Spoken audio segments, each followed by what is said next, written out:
Curiosidad cosas, hay otras empresas, por ejemplo, en latín. El INE se está lanzando a aceptar algo.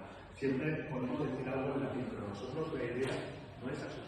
La cosa es que podamos ponerlo en práctica de alguna manera en nuestras clases para que entiendan los alumnos que el latín no está muerto y que es una lengua que todavía se habla y que además sirve como medio de comunicación.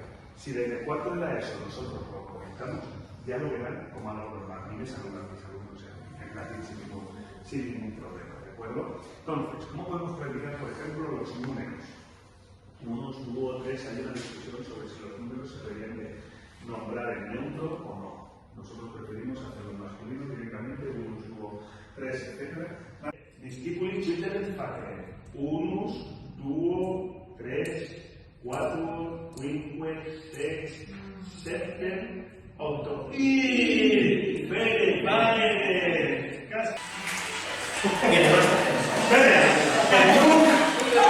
Nos vobis monstrabibus imaginem et cleriter debetis pulsare et dicere quid sit. Si vos dicitis latine, dua puncta. Si dicites hispanice sive valentine, tantum unum.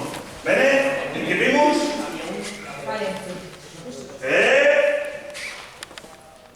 Tempus. Eso no vale. Será. Fides hoc frei. Pileus optime existi. Filosi. Et quaeso minister Gabriel jam potes. Bene, que es difícil. Bene. Fides.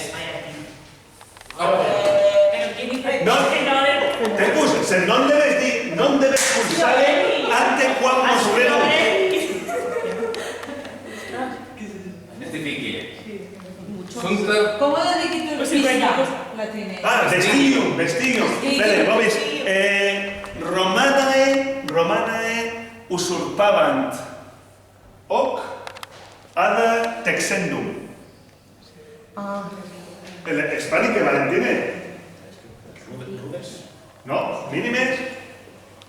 Unus, dúo, tres. Bene, sunt pondera, pondibus, pondus pondera, onde provenit vocabulum anglicum faund. Bene. Vale, lo que es apelide, ¿cuál es apelide? Vos.